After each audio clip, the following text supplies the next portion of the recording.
These two guys have Minnesota sports flowing in their veins. Mackey and Judd on Score North and ScoreNorth.com. Really disappointing personally being able to miss that and miss the opportunity to go play in that game. But as far as the process is how it's gone since, it's been really smooth. Since the diagnosis, there's been no surprises from the morning we took the MRI to going into the surgery, coming out of the surgery, and then everything since then. There's been no surprises. They've done a really good job diagnosing what it was, how to treat it, and what are the steps going to be to get me back full strength and if not better.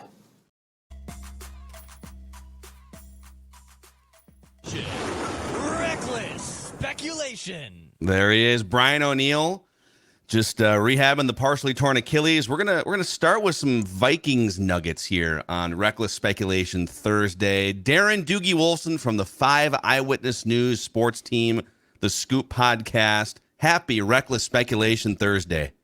Dude. Happy May the 4th be with you. Happy That's right. Reckless Speculation Thursday. No, the combination I'm You of got out it on wrong, that. dude. I'm You got out. it wrong. It's Dude, you're Reckless right. Speculation Dude, you're fine. Thursday, and then that Star Wars crap, a distant third. It's so corny. Yeah, No. exactly. Always It's two very, there very are. corny, trust Always me. two there are, Doogie. You and I here, okay? I'm totally Always with Phil two. on this. No, actually, I'm totally with technically Phil. on an island. I wanted to say it. Oh, It was dang more it, just okay. a figure of speech. I really don't care about Star May Wars. 4th? I really don't. I do. I maybe I'm hypocritical because I do celebrate Austin 316 Day Oh, in that's March. different too. That's fine. Okay. That's also okay. I feel that's better. I feel that's way more legit and not as corny, though. Well, What, Austin 316 Day? Yeah, I like that one more. It's the only day of the year where you can Biblical. just give a stranger a stone cold stunner on the What? sidewalk. Exactly. I'm big on What's today? celebrating 420. Okay. Well, Okay, yeah, I know. all right. maybe Just soon. Maybe token- soon you'll be able to do it out of the shadows. You never know. We'll see what happens. I don't know. We can't even get sports betting. No. Speculation. Amen. Sports betting, again, has hit some sort of wall. So if we can't even get sports betting here in Minnesota, not quite sure about the Well, legalization of We marijuana. just started a few years ago being able to buy alcohol on Sundays. Let us lean into our vices, okay? Let us Seriously. lean into our vices. What's next? Selling cars on Sundays? Oh my God. That's gonna be crazy. Mind blown. So, all right, let's start here. There's some Vikings nuggets. We can get to some Timberwolves and other stuff here, but Doogie joins us every Thursday and bonus scoops on Tuesdays, inside information and fun speculation about Minnesota sports teams. The Vikings did a lot of defensive fortification in the offseason with Byron Murphy, and they bring in Marcus Davenport. They spend 3 draft picks on defense. They bring in another number 2 wide receiver, so they fortify their weapons. Most notably, the only position they really haven't touched at all in free agency, meaningfully anyways, in free agency or the draft, is the offensive line, Doogie. So it sounds like, at this point, they're going to run back the same offensive line. You do have, if Brian O'Neill comes back fully healthy from the partially torn Achilles, 2 of the best tackles in the NFL. You brought back Bradbury. You're hoping that Ingram gets better in his second year. So what do you make? What are you hearing, and what do you make about the Vikings offensive line? They're just kind of running it back. Yeah, I mean, they even brought back Oli Udoh. I mean, I was actually surprised that he didn't chase maybe a better opportunity elsewhere. But yeah, in many ways, it looks like they are going to run this thing back on Brian O'Neill, who we heard from to introduce this segment. So yeah, partially torn Achilles. He'll be ready for the start of training camp. Now, he may be limited those first few days, but there are no concerns. Barring some sort of setback, Brian O'Neill will be good to go for week 1. We'll know the opponent, next Thursday? So sounds like schedule release next Thursday, 1 week from today. So we'll combine Reckless Speculation Thursday with the Vikings schedule release. But whomever that opponent is week 1, all signs point to Brian O'Neill being good to go. They certainly looked at a number of offensive linemen. Even in the middle rounds, they had a kid in from William and Mary. Name escapes me. I think he went a little bit higher than they had anticipated. But they certainly liked a handful of guys. But just the way the board shook out, there just wasn't an opportunity to gobble up one of those guys. There are still some free agents available. Now, Billy Turner, my guy from Mounds View High School, he came off the board this week. He'll go reunite with his guy, Aaron Rodgers, with the New York Jets. I did check. The Vikings were never in on Billy Turner. There was not one inquiry made on Billy Turner.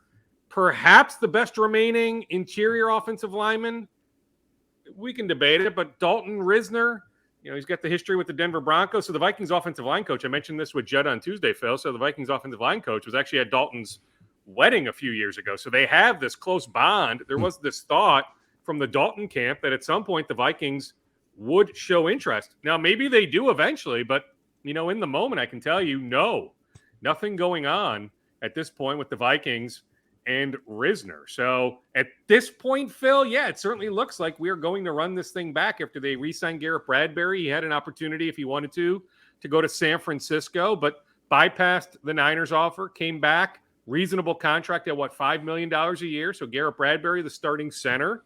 Ed Ingram, we can debate Ed Ingram, right? But they think, at least my sense is, they think, hey, took his lumps as a rookie last year, started every game, that he's only going to get better. So you've got Ed Ingram at one guard spot. You've got Ezra Cleveland at the other guard spot. Then, as you mentioned, you've got two of the best tackles in the game. So at this point, now there's always fluidity to the roster. Maybe it changes July, August. Maybe some guy becomes available via trade or is released, right? So subject to change. But as we sit here on May 4th, yes. I mean, right now it looks like the Vikings starting offensive line will be the starting offensive line we saw for a majority of last year. What's intriguing about that too is the fact that you don't start Ed Ingram 16 games or 17 games unless you are pretty convinced, as bad as he might have played at times as a rookie, that he's going to develop into a guy. But he, I guess, is the one guy that's going to be interesting to watch in the offseason workouts into training camp to see if there are potential red flags there. And I'll go back to last year. This coaching staff, to a certain point, tipped its hand just a little bit, at least, by the fact that when training camp opened late last July, Lewis Cine had lost that job. Cam Bynum was the safety from day one. So they clearly do make some decisions based on what they see. And I wonder what they're going to be looking for from Ed, because that would be the only spot, I think, where you would be legitimately concerned of, okay, he got his chance. We thought he improved. But there has to be a next step, right? It can't just be, well, he's still okay. I mean, he tripped Kirk Cousins 2 or 3 times. You got to get past that type of stuff. I think it was 3 times in one game, actually. So the season total, yeah, might be more like 10. I mean, I will also tell you, at the other guard spot, I still think there's some uncertainty with Ezra Cleveland. To me, his year last year was very much a roller coaster. I've had people ask me, hey, have the Vikings attempted to extend Ezra Cleveland? My sense is no on that. Not to say that maybe it doesn't happen down the road, but my understanding is no. There have not been any sort of extension talks. I've long thought, even though Cleveland has now been a guard for multiple years. So the optics say, Ezra Cleveland, you are not a tackle, you are a guard. But coming out of Boise, he was a tackle, right? The thought process was pre-draft, hey, I am going to play tackle in the NFL. So I can't help but think at some point, maybe it's some reckless speculation to fit the theme of today, but I can't help but think at some point, maybe free agency, that Ezra would like to profile himself to teams as, hey, I can play tackle. If you want me for guard, maybe, okay, depending on the money, but hey, I can certainly play tackle for you. Well, would he be, because sometimes, sneaky trades happen, like you said, once you get to training camp and injuries happen, if the Vikings aren't planning on extending him and he's going into the last year of his contract, then they have to weigh, okay, what's our depth behind him? Could we get I remember back, it was 10 years ago, the Vikings traded a 5th or 6th round pick for Jeremiah Searles to come in, and he was a tackle right on the eve of the regular season, right? So you can get picks for guys like Ezra Cleveland if you decide you're not going to extend him and you have depth behind him. He's a solid, but like you said, kind of roller coaster player, not great in pass protection, but good as a run blocker. So that is one to watch here as the next 12 weeks go by. Well, I mean, I think there's a lot to watch, right? I mean, he's one to watch. I mean, how about the guys that are not out in Egan right now? Can't stress enough. Voluntary workouts. These are not mandatory workouts, but yet again, yesterday when we had some access out there, Danielle Hunter not spotted.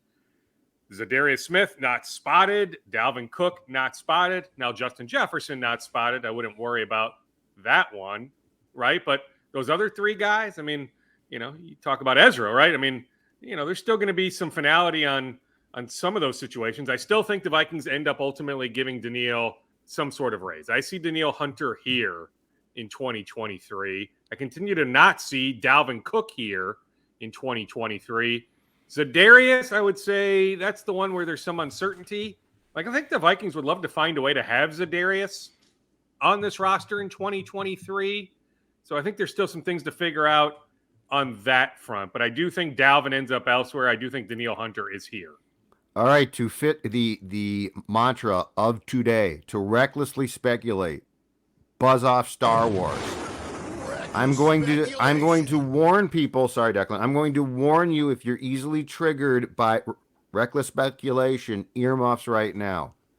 But recklessly speculate for me, Darren. Is Justin Jefferson not there because he is shooting a commercial or a promo for something? Or is he not there because while he does have a contract, he is in line for an extension? And there would be a case to be made that you do not want to put yourself in jeopardy in any way, shape, or form until you get said extension. I'm not suggesting it. I'm asking you to recklessly speculate on it. Yeah, I mean, I don't know if it's specifically shooting a commercial, but yes, the former, not the latter. It's not like they're going all out. I mean, they're doing some backpedaling. I mean, when he's working with his trainer, right, down in Florida, he's doing a lot of the stuff that they'd be doing on the backfields in Egan right now, right? So, like, he's going to be moving his body. It's not like he's going to sit on his lazy boy for the next 3 or 4 months until an extension is reached, right? An agreement on an extension is reached. So, yeah, more so the former, not the latter. I don't have any sense, Judd, whatsoever. I'd love to recklessly speculate. It's fun. I get it. We love to do it here on Thursdays, but I don't need to go there on this one at all, that there's any sort of animosity, that the negotiations are going sideways, that this is him making some sort of stand. Champagne problem. I would wager a good amount of money.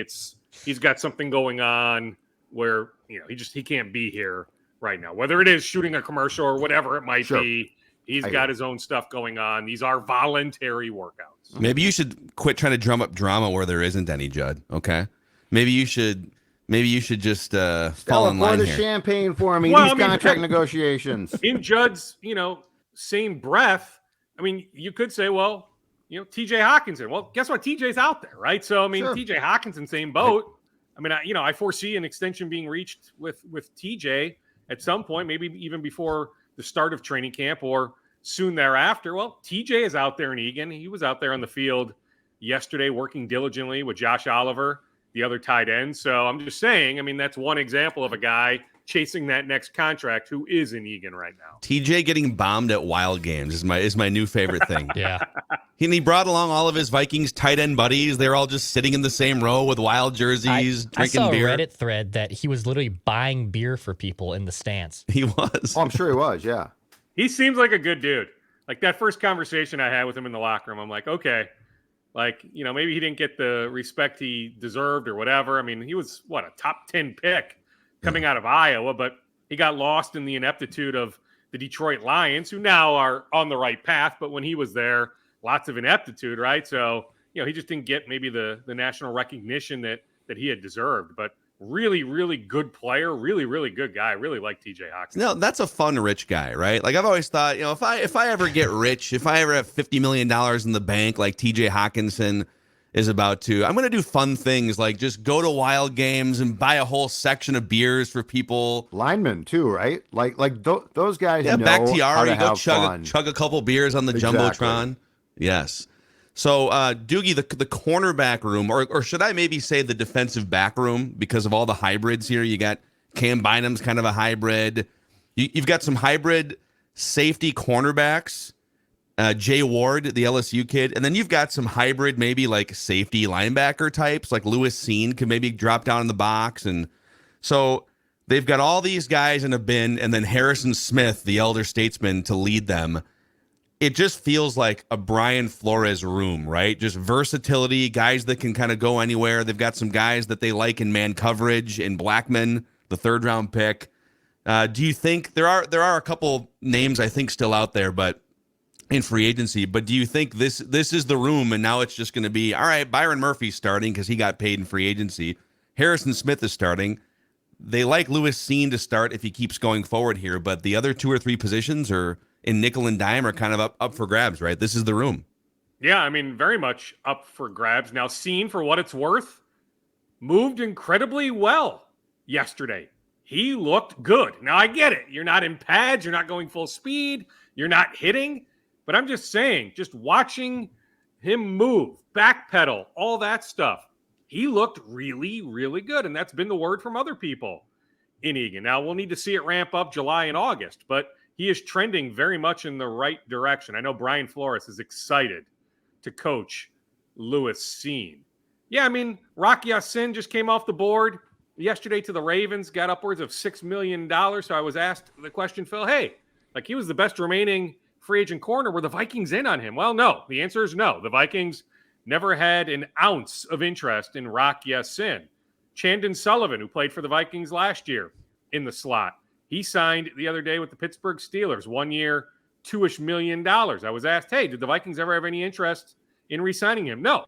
And it was mutual. He didn't want to be back, is my sense, right? He's excited to start a new chapter. So the Steelers are just Vikings adopting the Vikings defensive backfield, basically, is what's happening. Okay. Yeah, essentially. Now, you mentioned Blackman. I've had some people tell me. Now, one of the people was Dennis Simmons, USC assistant head coach / wide receivers coach. I caught up with Dennis earlier this week. So I paint that picture because there's a bias, right? I mean, he's going to go to bat for his guy. But I've had a couple people, including Dennis, suggest to me that Mackay, like, he's going to start games this year. I don't know if it'll be as soon as week 1, but, like, he's got a lot of those traits that Flores really, really likes. Like, you can put some money on Mackay Blackman starting whatever it is. If you want to put the over-under at 5.5 games, 6.5 games, like, he's going to start. It's going to be plural. Like, I think there's safe money there that Blackman is going to start games for the Vikings. But then you have a Caleb Evans, Andrew Booth Jr. Both guys met with us yesterday. Both guys right now are in a good spot physically. You think about Evans, 3 concussions last year, but he's medically cleared now. Booth, I mean, he had injuries going back to Clemson. I mean, just as a player, he was like a lock first-round pick, right? But the injury red flags forced him to fall to the very early second round a year ago. But just from a talent standpoint, Andrew Booth Jr.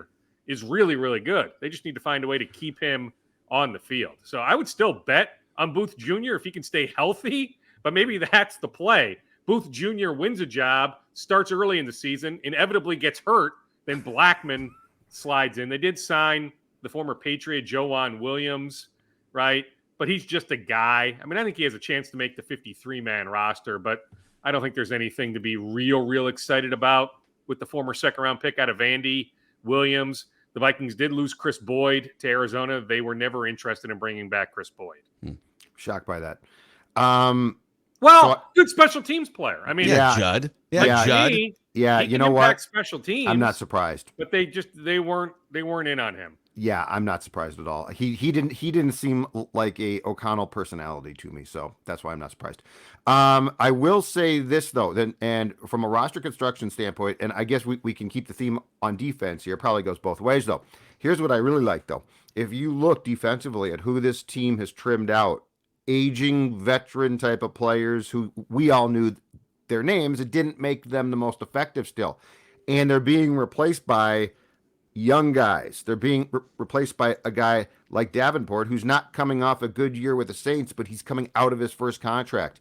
So I think that there is a very deliberate, and I actually think it's very wise, decision to get younger, more athletic, and provide Flores with more components of players who probably don't all mature into great players or possibly good players, but you've got enough of them now where I think you're safely resetting the core. And I think that's a very good move for a team that had grown long in the tooth and appeared to embrace that. I like what they've done defensively, and I like the fact that they are throwing young numbers at the defense, because you're going to get some of those guys that mature and become good players. Well, I mean, they had to get faster, right? I mean, I like what they've done, too. I mean, Flores certainly has his fingerprints over a lot of these moves as well. It wasn't just, Kwesi saying, okay, I think this guy fits with Brian. I mean, Brian had a big say in a lot of these moves. I had a conversation with one of those veterans that was jettisoned. I had a nice conversation yesterday with Adam Thielen, my first time actually catching up one-on-one with Adam since he signed with the Panthers. There's no bad blood there. Like, it worked out fine. I mean, he's got a nice contract with the Panthers. He's excited about what they're trying to build down there. He told me, Like even in the last couple of weeks, he's had a nice conversation with Kevin O'Connell. He's had a nice conversation after everything happened. So it's his wife who's mad. Adolfo-Mensah. Like he feels like he's going to maintain, like for the next handful of years, this really good relationship with KOC. So like there's zero bad blood. I mean, unless he was lying to me, but I don't think so. I mean, I was just trying to read. We did a Zoom, and so I was reading his body language and all that. Like I really sensed like Adam Thielen is super pumped up to start a new chapter, finally escape Minnesota in some ways, right? I mean, you know, he's kind of set up shop a little bit in Florida and now in Charlotte, and you know, he'll maintain his presence here with his ETS, you know, performance center businesses and all that. I mean, he's always going to have a presence in Minnesota. Heck, he's still, you know, endorsing some Minnesota companies like Ambassador Hot Dogs and all that. So Adam's not going anywhere, right? You can take him out of Minnesota, as he said, but you're not going to take the Minnesota out of Adam. But I found it interesting that like even in the last couple weeks, like him and Kevin O'Connell are staying in touch. And like he told me, he goes, I know Jordan Addison's a good player, but he's like, don't sleep on KJ Osborne. Like KJ can take my spot. Like he was gushing about the potential of KJ Osborne. So speaking to your point, Judd, about younger, faster, some of that stuff. I mean, that was Adam, his words saying like, yeah, I know Jordan can play, but like KJ, like that guy can easily take my job. The only thing I'll say is Adam did not make it contentious. It did not have to be contentious, and hopefully it won't be contentious going forward because he truly is the 10-year history with the Vikings, one of the coolest stories and one of the best players in the last 20 or 25 years of Vikings football. Before we move on, it wasn't contentious, Phil. You're right. I mean, and it wasn't with Eric Kendricks either. I mean, so those are the two main guys. They tried to re-sign Patrick Peterson, right? I mean, he was a free agent, right? So I mean, that's part of the business. There's no bad blood. Vikings and Patrick Peterson. So when you talk about those three guys, even with Dalvin Tomlinson, I mean, the Vikings just couldn't touch those Browns numbers. There was genuine interest in re-signing Dalvin Tomlinson. They just couldn't get to those numbers that the Browns threw his way. So when you think about those four guys, but maybe more so Peterson, Thielen, Kendricks, maybe more so Thielen and Kendricks because those guys were released, there's zero bad blood.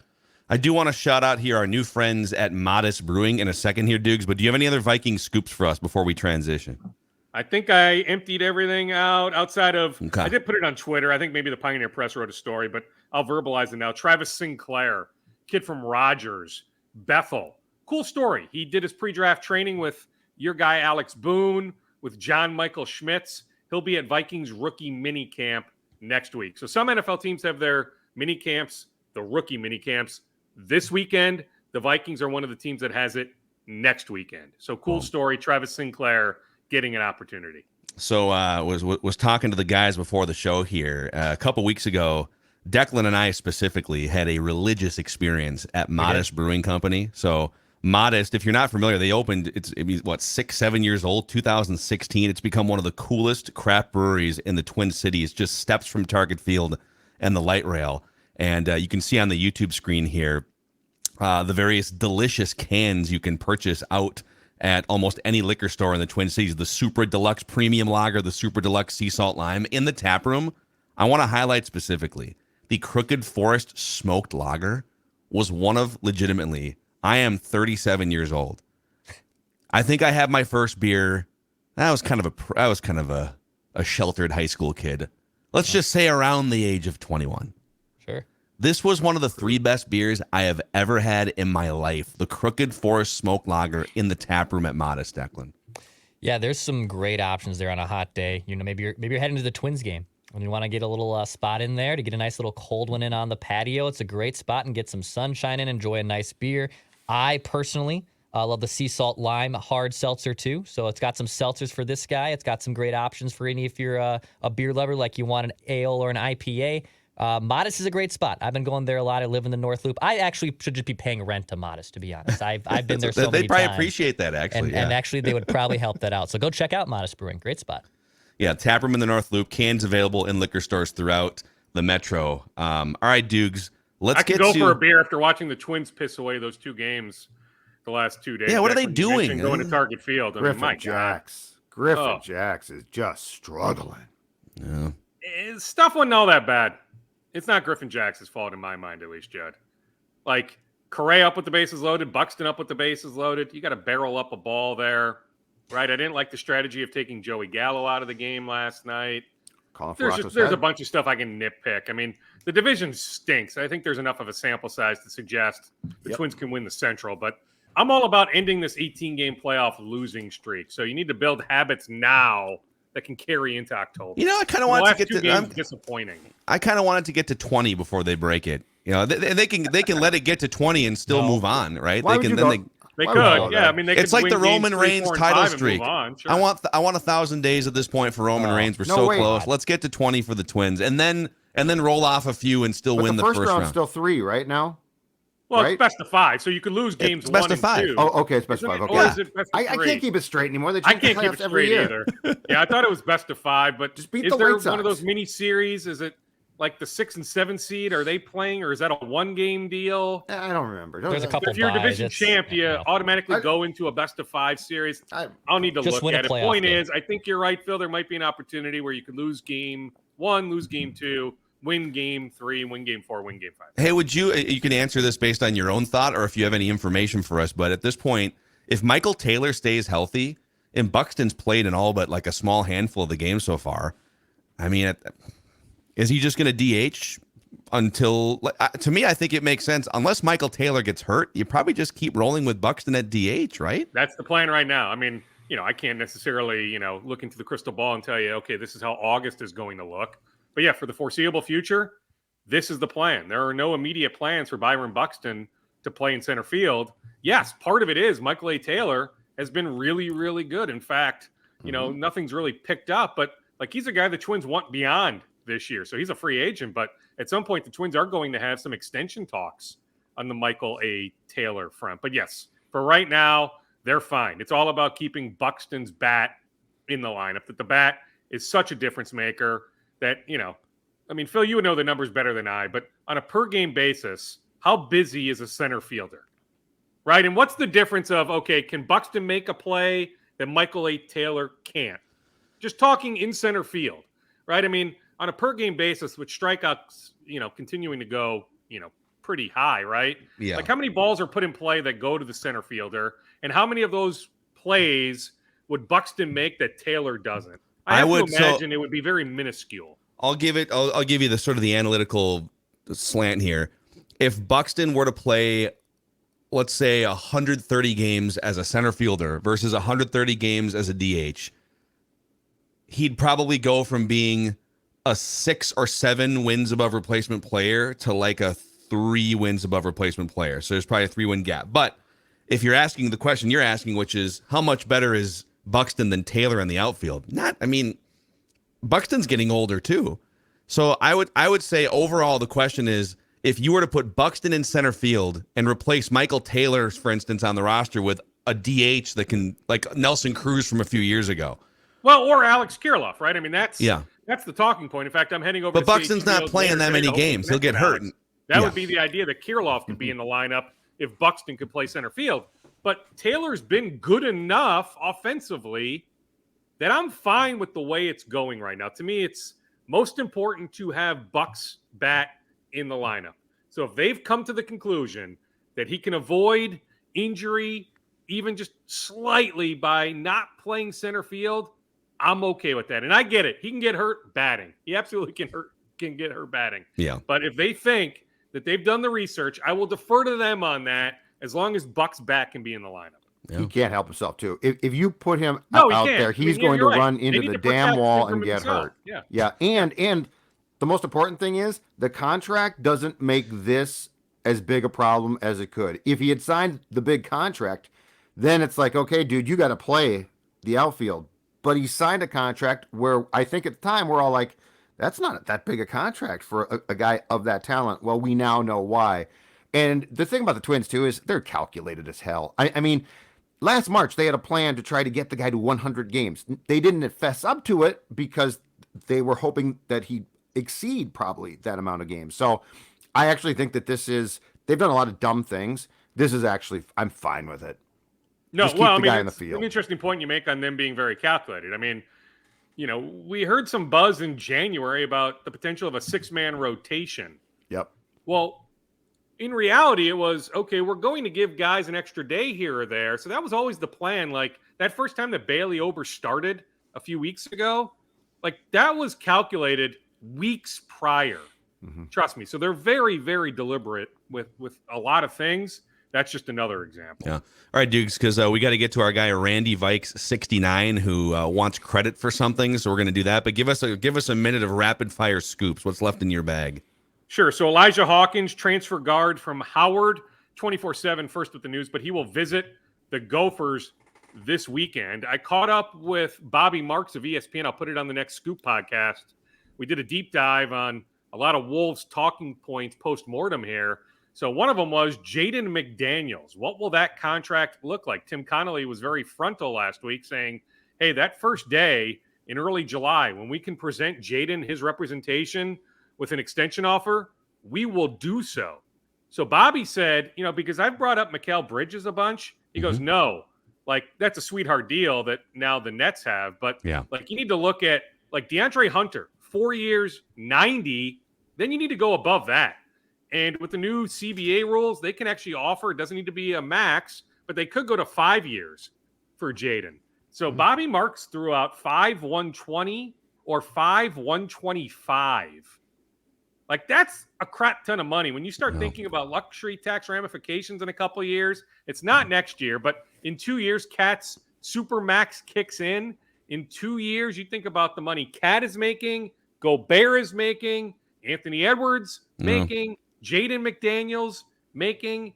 It is nuts. Also on Cat, Bobby was very, very direct on this. It is much easier to trade Cat now than a year from now. Could you trade him a year from now? Absolutely. But at that point, before the Supermax, kicks in, this time next year, he'd be at on the verge of making $49 million. It's really hard to match up the money. These new CBA rules, you're not going to be able to do 125% of money or 120%. Like the way the Wolves are set up, they're going to almost have to go dollar for dollar. And so to go dollar for dollar on a Cat trade in a year would be really, really hard. So if you're thinking about trading Cat, yes, it makes a lot more sense to do it now, this summer, compared to next summer. Now, I lay all that out. Until I hear otherwise, Phil, I just haven't heard any sort of Cat trade buzz. Yeah. Well, if you're looking for 5 Cat trade ideas earlier this week on Minnesota Sports with Mackey and Judd, you can find those 5 Cat trade ideas from yours truly, old Macadac. So let us know in the comment section if you love or hate them. Doogie, great stuff, man. You got to, Phil. 2 more things. Tanner Morgan, the former Gopher quarterback, got $25,000 as an undrafted free agent with the Steelers. Nash Jensen, Osseo High School, former North Dakota State Bison starting offensive lineman. He got $100,000 as an undrafted free agent to sign with the Carolina Panthers. Nice. See you guys. All right, there he is. Darren Doogie Wolfson on this Reckless Speculation Thursday.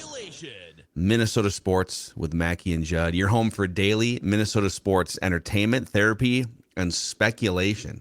And on another episode today, our guy Randy in Cottage Grove, he wants credit for something, and we're gonna we'll talk. We'll hear him draft wise. He usually deserves it. I'll give him that. We'll hear him out. We'll hear him out. Okay.